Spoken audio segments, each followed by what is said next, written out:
Subscribe करिए हमारे channel target UP TET CTET को और बेल आइकन को दबाइए।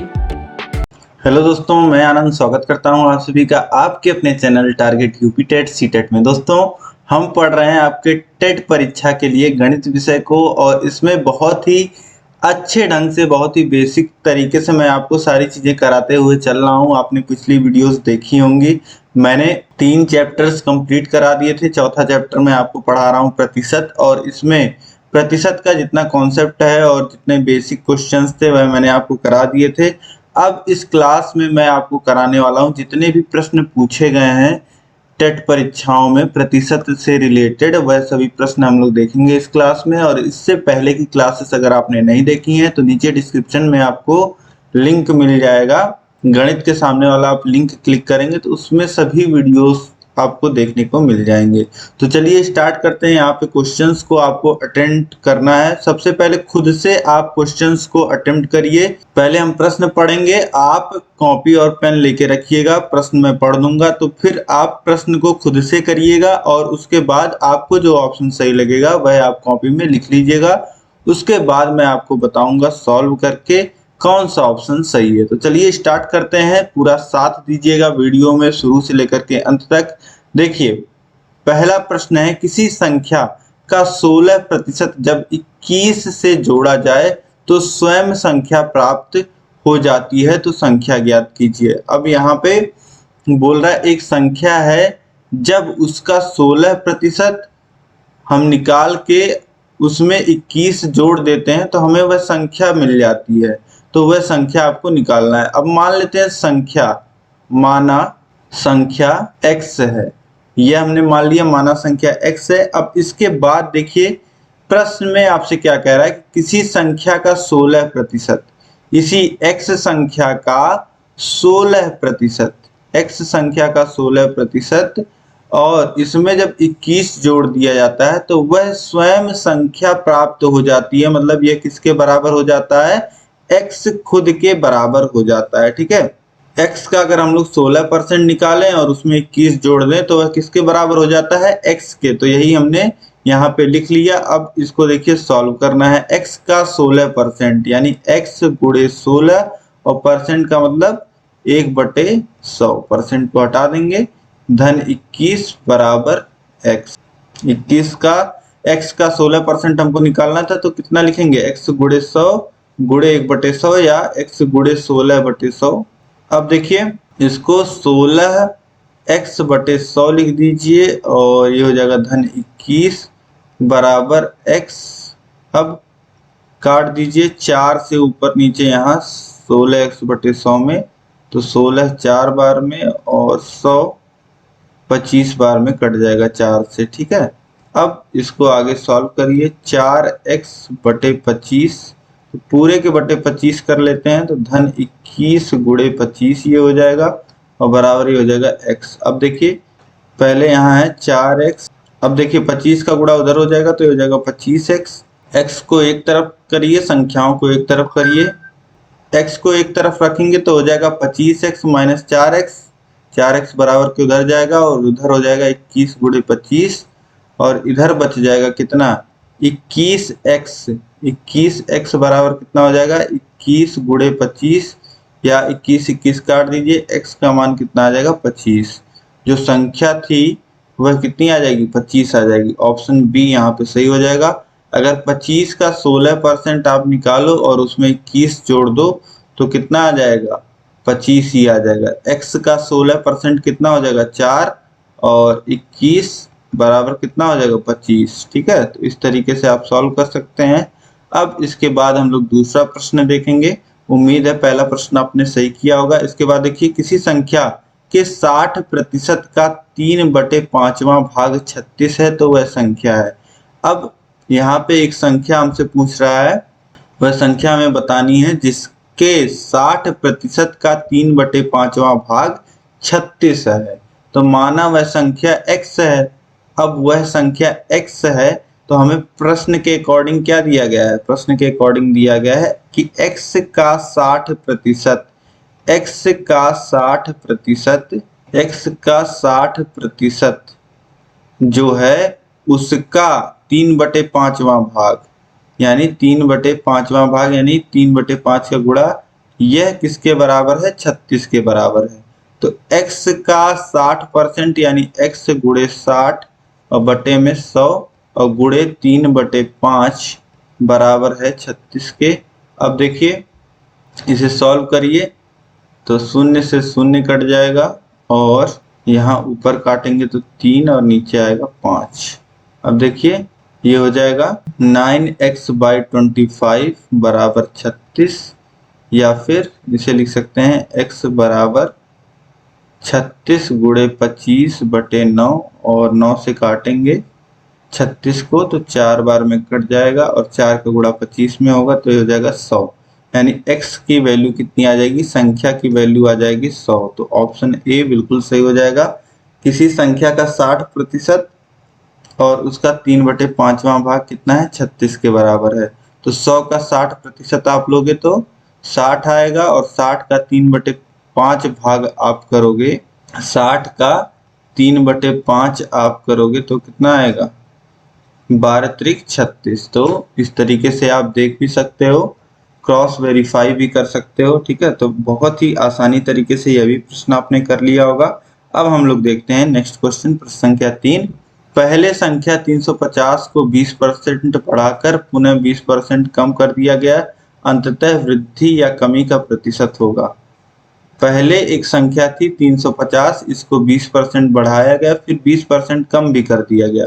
ठीक है, अंततः वृद्धि या कमी कितने प्रतिशत होगी? तो सबसे पहले अब देख लेते हैं, एक संख्या है 350, इसका 20% बढ़ाया गया। तो सबसे पहले 20% बढ़ाएंगे तो क्या होगा? 100 धन 20 बटे 100 से गुणा कर देंगे। ठीक, अब यह जो संख्या हमको मिल गई, यह एक संख्या मिल जाएगी, इसको सॉल्व करेंगे। अब बोल रहा है कि इसका 20% घटा भी दिया गया, तो इसमें हम लोग कितने से गुणा कर देंगे? 100 माइनस 20 बटे 100 से। ठीक, ये हो गया। अब बोल रहा है कि अंततः जो संख्या मिल रही है उसमें कितने प्रतिशत वृद्धि हुई है या कमी हुई है, यह हमको निकालना है। तो सबसे पहले हम लोग निकाल लेते हैं कि एक बार जब हम 350 को 20% बढ़ा रहे हैं और उसके बाद जब 20% कम कर दे रहे हैं तो संख्या हमें कितनी मिल रही है। तो देख लेते हैं, ये हो जाएगा 350 गुणे 120 बटे 100 और गुणे 80 बटे 100। ठीक, 0 से 0 कट जाएगा, यहाँ भी 0 से 0 कट जाएगा और 1 0 यह भी कट जाएगा। अब 7 5 35 और 5 दूनी 35, 5 से काट देंगे, 35 को काट देंगे और 10 को काट देंगे और 2 से फिर 8 को काट देंगे 4, और ये कितना बच जाएगा? देखिए 7 गुणे 12 गुणे 4। तो अब 7 गुणे 12 चौक 48। अब गुणा कर लीजिए, 7 8 56 के 6 हाथ लगा 5, 7 चौक 28 और 5 33, 336 संख्या मिल गई। अब देखिए ओरिजिनल संख्या थी 350 और हमें संख्या कितनी मिल गई? 336, यानी कि कमी हो रही है, कमी आ रही है। तो कमी कितनी आ रही है पहले यह निकाल लीजिए। कमी जो हो रही है वह हो रही है 350 माइनस 336। 20% बढ़ाने के बाद जब 20% कम किया गया तो संख्या 336 मिली। अब कमी कितने की हो गई? कमी हो गई यहाँ 14 की। ठीक, अब कमी का प्रतिशत निकाल लेते हैं, कितने प्रतिशत कमी आई। तो 14 बटे किससे कंपेयर कर रहे हैं? ओरिजिनल संख्या कितनी थी? 350, और प्रतिशत निकालना है तो गुणे 100 और प्रतिशत का चिन्ह, 0 से 0 कट जाएगा और 5 से काटिए तो 2 बार और 7 बार, फिर यहाँ 7 से 14 कट जाएगा 2 बार में, 2 का गुणा 2 में होगा तो आ जाएगा 4%, यानी 4% की कमी आएगी। तो ऑप्शन बी जो है यहाँ पे 4%, यह बिल्कुल सही हो जाएगा। उम्मीद है आप लोगों ने सही सॉल्व किया होगा। अब आगे देखते हैं। अब इसके बाद देखिए प्रश्न संख्या 4 है, ए की मासिक आय बी की आय से 20% अधिक है, बी की आय सी की आय से 30% अधिक है।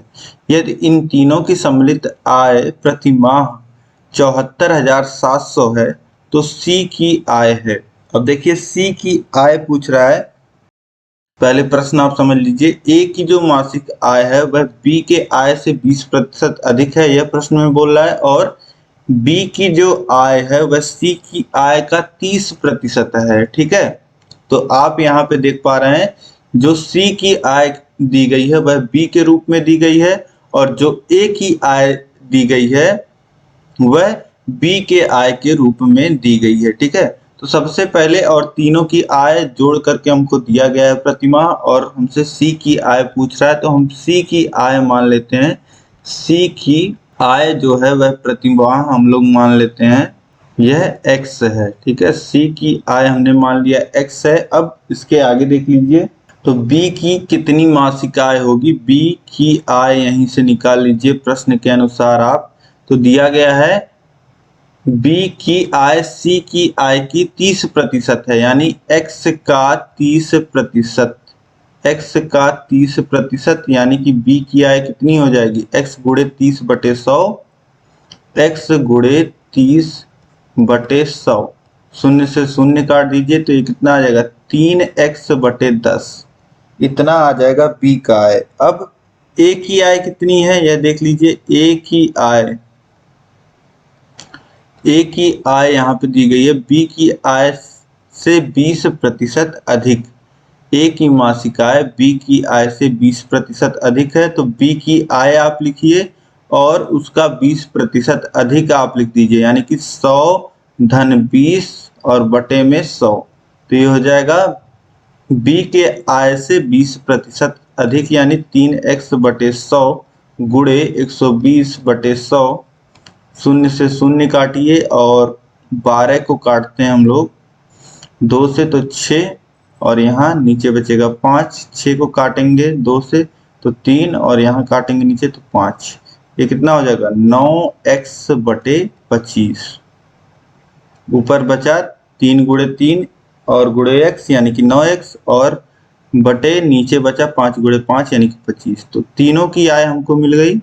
अब आगे हम लोग देख लेते हैं। आगे प्रश्न में हमें एक बात और बताई गई है कि तीनों का जो सम्मिलित प्रतिमाह आय है वह है 74,700 रुपए। तो तीनों को हम लोग जोड़ लेते हैं और उसके बाद देखते हैं।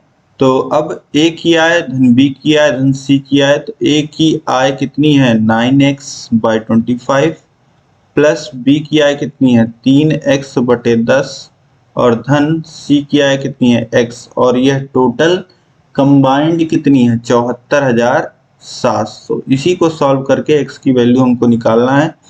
तो अब देखिए सबसे पहले हर समान करेंगे तो 50 आएगा एलसीएम।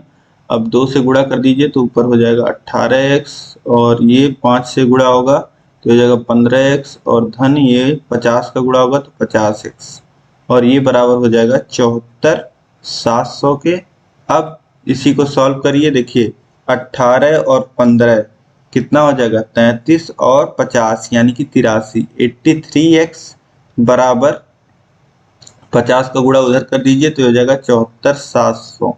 अब देखिए x बराबर अगर आप लिखना चाहें तो कितना लिख सकते हैं, इधर गुणे 50 आएगा, x बराबर अगर लिखना चाहें तो 74,700 गुणे 50 और बटे में हो जाएगा 83। अब यहाँ देखिए साफ साफ दिख रहा है 83 से 747 9 बार में कट जाएगा।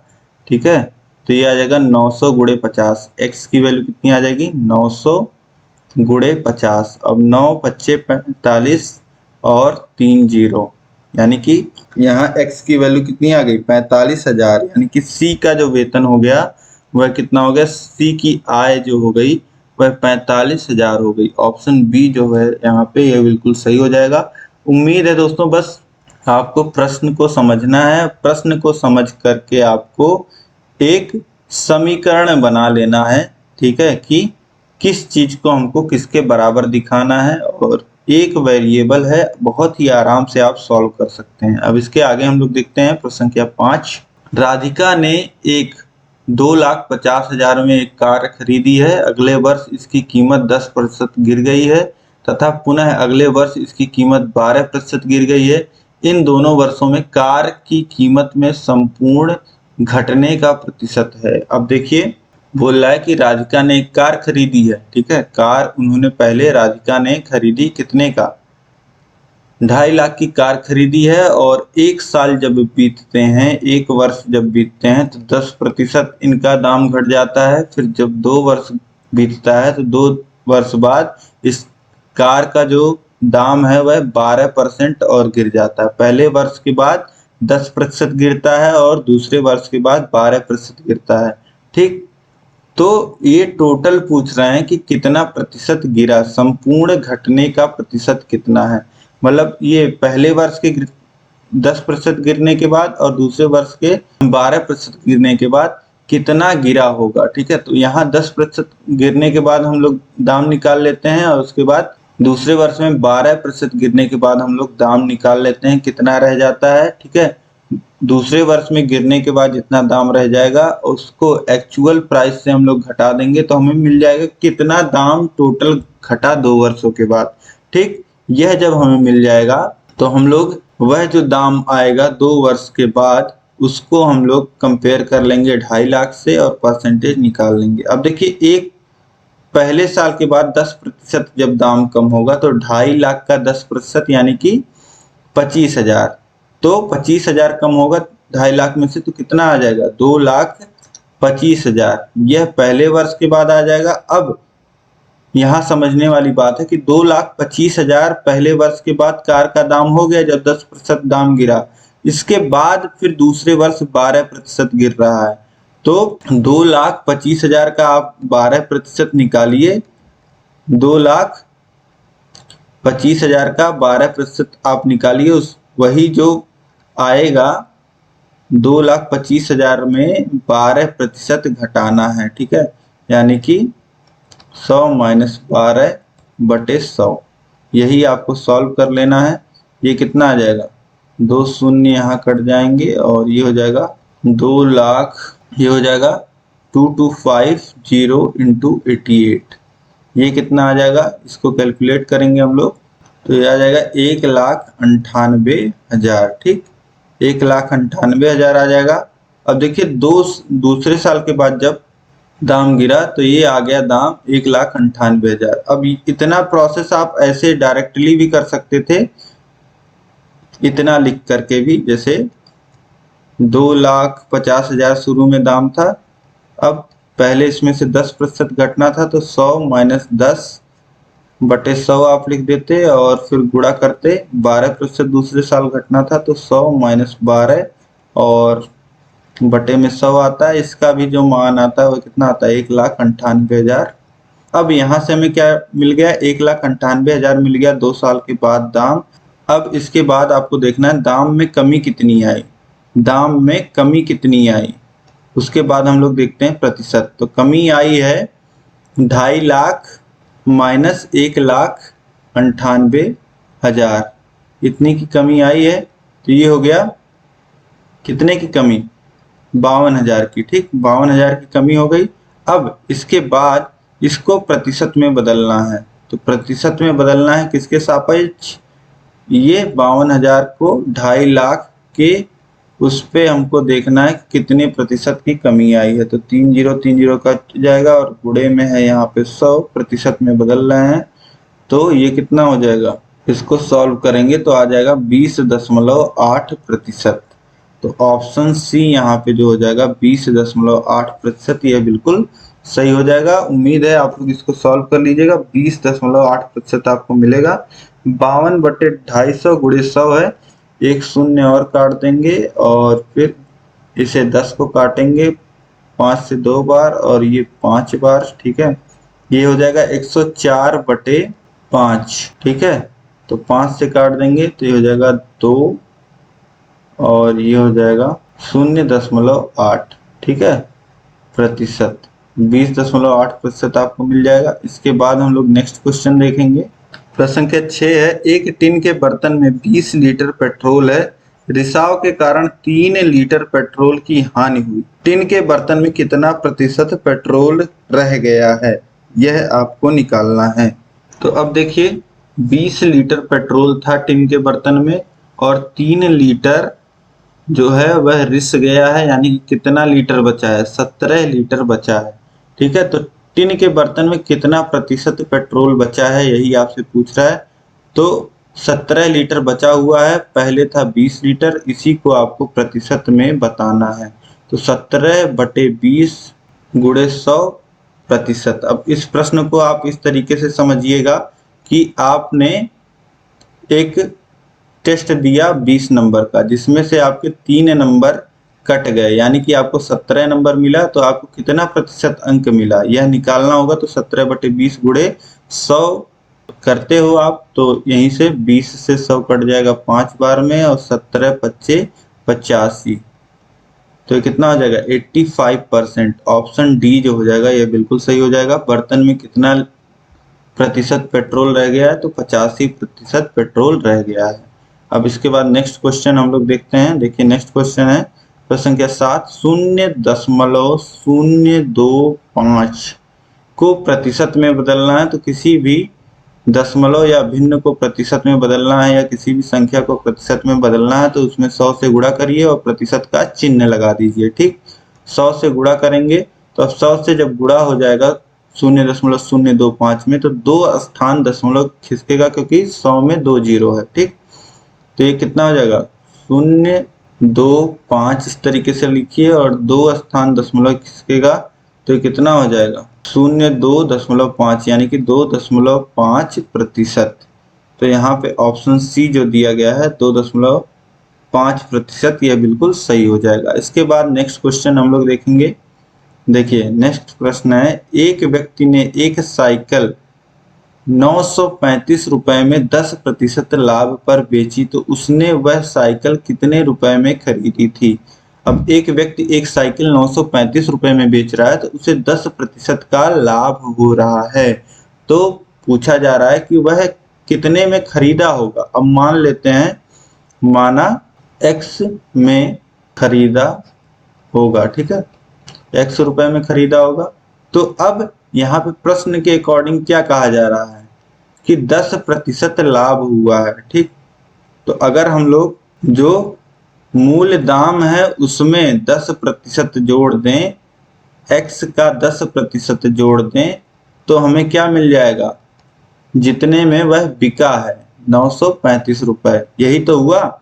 एक तो दुकानदार को क्या मिला, मूलधन मिला जो उसने सामान पे लगाया था, और 10% उस सामान पे लाभ मिला।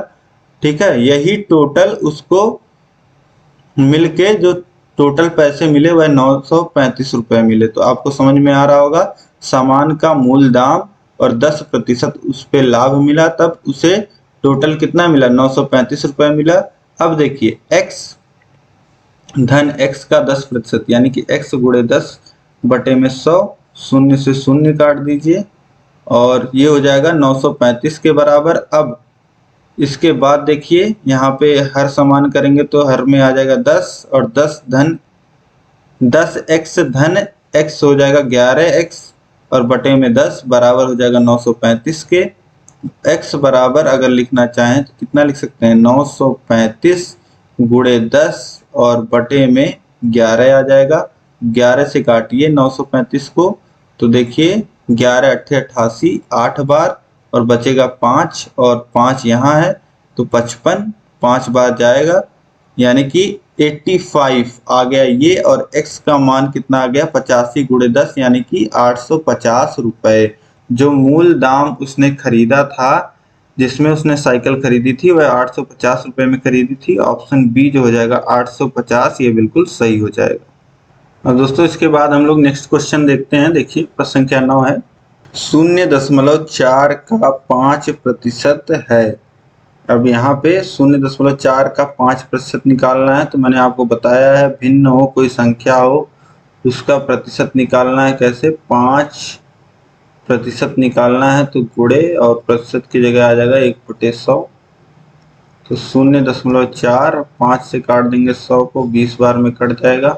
अब देखिए 0.4 के बटे 20 आ जाएगा, 2 से काटेंगे 10 बचेगा और यहाँ 0.2 बचेगा।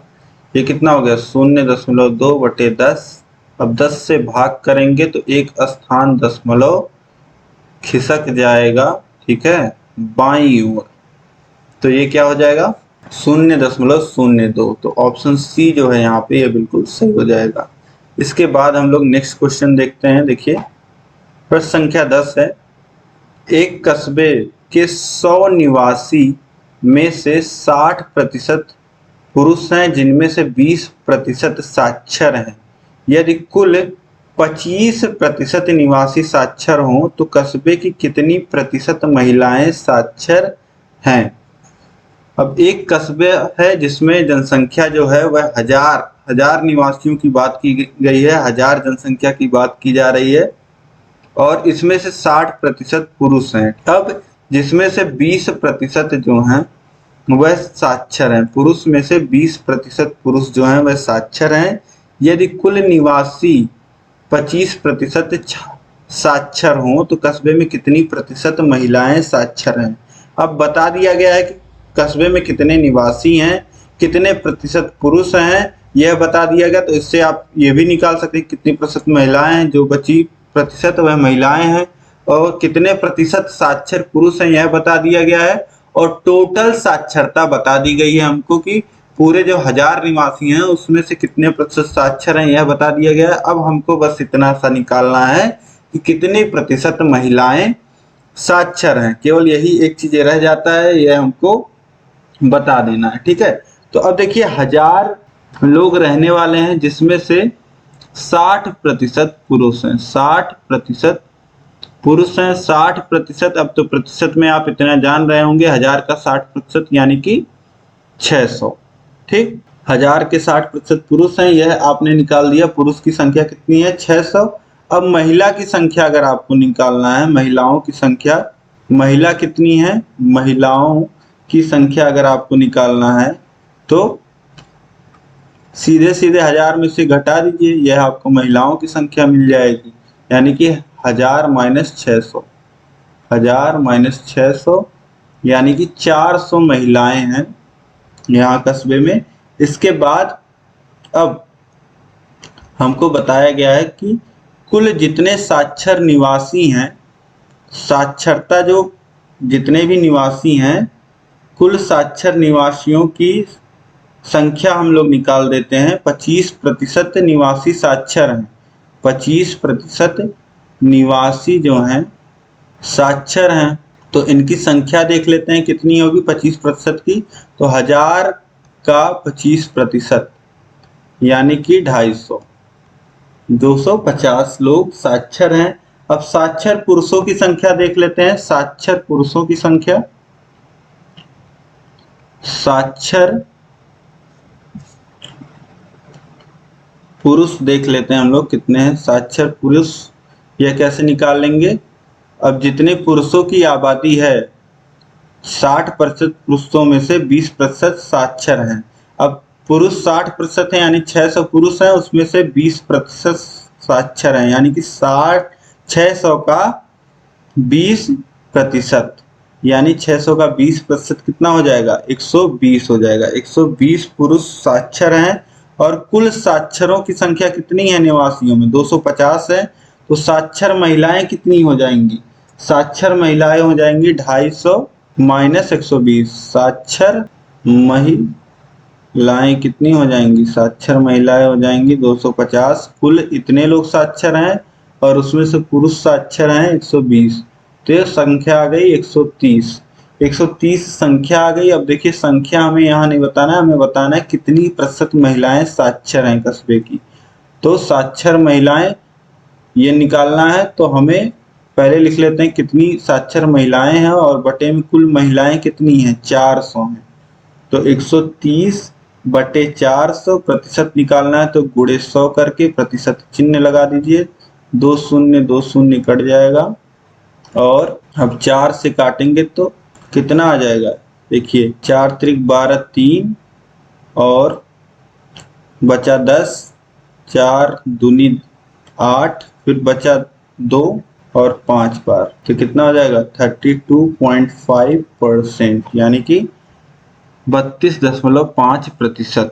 ऑप्शन डी जो हो जाएगा 32.5, ये बिल्कुल सही हो जाएगा। इसके बाद हम लोग नेक्स्ट क्वेश्चन देखते हैं। देखिए प्रश्न संख्या 11 है, 1 किलोग्राम का कितना प्रतिशत है? 1 किलोग्राम का कितना प्रतिशत होता है 1 ग्राम, यह हमको बताना है। तो बहुत ही आसान सा सवाल है, आपको कुछ नहीं करना है, आपको पहले देख लेना है कि 1 किलोग्राम में आप लोग जानते हैं 1 किलोग्राम में कितना होता है, 1000 ग्राम होता है। ठीक है, 1 केजी में आपको पता है 1000 ग्राम्स होते हैं। ठीक है, ये आप लोगों ने पढ़ा होगा। अब इसके बाद हमें निकालना है कि 1 ग्राम 1 किलोग्राम का कितना प्रतिशत है। तो ये देख लीजिए कि 1 ग्राम में कितना किलोग्राम हो जाएगा। 1 ग्राम में 1/1000 किलोग्राम हो जाएगा। यह आप यहाँ से निकाल सकते हैं, 1000 को उधर भेज दीजिए, तो 1 ग्राम में 1/1000 किलोग्राम हुआ। तो अब देखिए, अब हमें निकालना क्या है, या इसे अगर हम दशमलव रूप में लिखना चाहें तो 1 ग्राम में कितना हो जाएगा, 0.3 स्थान पे लगेगा दशमलव, केजी। 1 ग्राम में इतना केजी होता है। ठीक, अब यहाँ पे पूछ रहा है कि 1 ग्राम में 1 किलोग्राम का कितना प्रतिशत है। ठीक है, तो अगर आप 1000 में से 1 नंबर पा रहे हो तो आप कितना प्रतिशत अंक पाओगे, यह निकालने के लिए आप क्या करते हो, 1/1000 करते हो। इसी तरीके से अगर हमें निकालना है कि 0.001 केजी, 0.001 केजी 1 केजी का कितना हिस्सा है, तो यह निकालने के लिए उतना लिख देंगे और 100 से गुणा करके प्रतिशत का चिन्ह लगा देंगे। अब 100 से गुणा होगा तो 2 स्थान दशमलव दाहिनी तरफ खिसक जाएगा और ये हो जाएगा 0.1%। 0.1% उत्तर आ जाएगा। तो यहाँ पे देखिए ऑप्शन सी जो हो जाएगा 0.1%, यह बिल्कुल सही हो जाएगा। अब इसके बाद देखिए नेक्स्ट क्वेश्चन है, प्रश्न संख्या 12 है, यदि x का मान y के मान से 25% कम है तो y का मान x से कितने प्रतिशत अधिक है। पहले यहाँ पे दे दिया गया है कि x का मान जो है वह y से 25% कम है। ठीक, तो y का मान x से कितने प्रतिशत अधिक है, यह आपसे पूछ रहा है। तो चलिए देख लेते हैं, थोड़ा सा ट्रिकी क्वेश्चन आपको लग सकता है। अब देखिए x का मान y से 25% कम है। ठीक है, x का मान y के टर्म में देख लेते हैं। x का मान बराबर क्या है, y का जो मान है y के मान से 25% कम। तो x का मान, x बराबर हम लोग लिख सकते हैं y गुणे 100 माइनस 25/100। 25% कम है तो 25% कम इसी तरीके से दिखाएंगे, तो हो जाएगा 75/100 और y, इस तरीके से आप लिख सकते हैं। अब अगर हम लोग देखना चाहें कि y का मान जो है वह x से कितना अधिक है, y का मान x से कितना अधिक है, यह हम लोग पहले निकाल लेते हैं, फिर उसके बाद उसका हम लोग प्रतिशत भी निकाल लेंगे। पहले तो यहाँ पे जो प्रश्न में पूछ रहा है y का मान x से कितने प्रतिशत अधिक है, तो पहले हम लोग देख लेते हैं y का मान x से कितना अधिक है।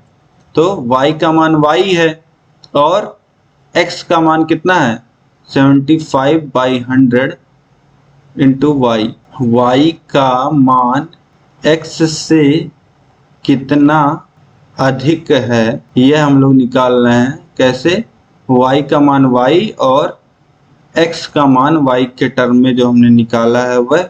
अब इसे हम लोग सॉल्व कर लेते हैं, तो ये आ जाएगा, देखो 100y में से 75y घटेगा हर बराबर करने के बाद, तो 25/100y हमको मिल जाएगा। ठीक है, 25/100y हमको मिल जाएगा।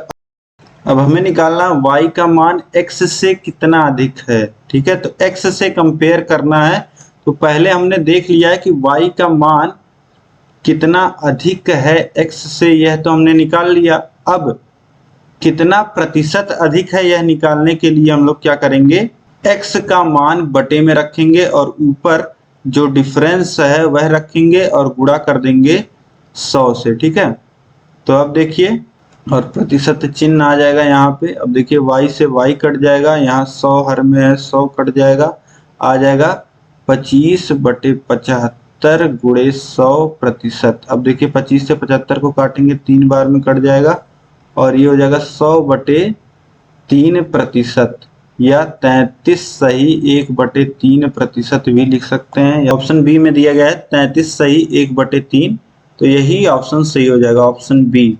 जो y का मान है वह x के मान से 33 सही 1/3 या 33.33% अधिक है। इस तरीके से आप समझ सकते हैं। उम्मीद है कि आपको समझ में आया होगा।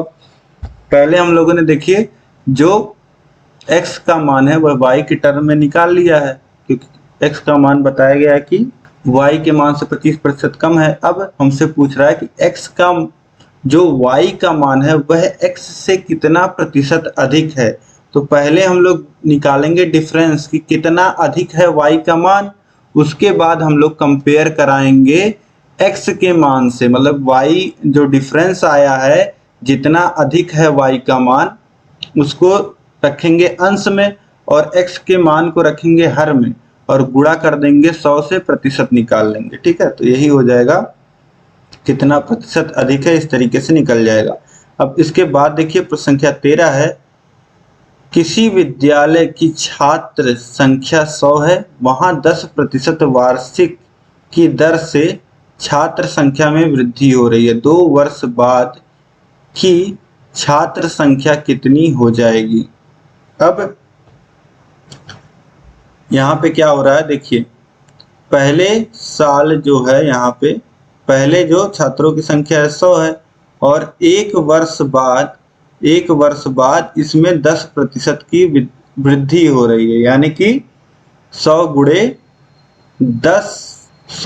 100 धन 10/100, ये कितना आ जाएगा, ये आ जाएगा 110 आ जाएगा। अब दूसरे वर्ष क्या हो रहा है, दूसरे वर्ष फिर से 10% वृद्धि हो रही। तो अब संख्या कितनी है बालकों की, 110 है, और फिर से 10% वृद्धि, यानी कि 100 धन 10/100। अब कितना हो जाएगा, 0 से 0 कटेगा, और 11 गुणे 110/10, 0 0 कट जाएगा, 11 गुणे 11 121। 2 वर्ष बाद जो संख्या मिलेगी वह कितनी मिलेगी, 121 मिलेगी। ठीक है, 2 वर्ष बाद छात्र संख्या कितनी होगी, तो 121 होगी। ऑप्शन बी जो हो जाएगा यह बिल्कुल सही हो जाएगा। इसके बाद देखिए नेक्स्ट क्वेश्चन है, यदि x के x% का मान 36 है तो x है, देखिए x के x% का मान। अब देखिए x का x% का मान कितना है, 36 है। तो x का x% यानी कि x गुणे 1/100, ये हो जाएगा बराबर 36 के। अब देखिए x का गुणा x में x², और 100 यहाँ हर में है, उधर भेज दीजिए तो गुणे में हो जाएगा, ये हो जाएगा 3600, और x बराबर लेंगे तो 3600 अंडर रूट में आ जाएगा। 3600 किसका वर्ग होता है, 3600 होता है 60 का वर्ग, तो करनी हट जाएगी, यानी x का मान कितना आ जाएगा, 60। तो 60 का आप 60% अगर निकालोगे तो 36 आता है, तो ऑप्शन सी यहाँ पे सही हो जाएगा, 60। तो इस प्रकार से यहाँ पे आपने बहुत ही महत्वपूर्ण जितने भी प्रश्न थे, जितने भी पूछे गए थे आपके टेट परीक्षाओं में, उनको देख लिया। अब आप इस वीडियो को लाइक कर दीजिए। आपको उम्मीद है कि यह क्लास पसंद आई है, तो इसको आपको अधिक से अधिक अपने सभी दोस्तों में शेयर करना है, सभी ग्रुपों में आपको शेयर करना है।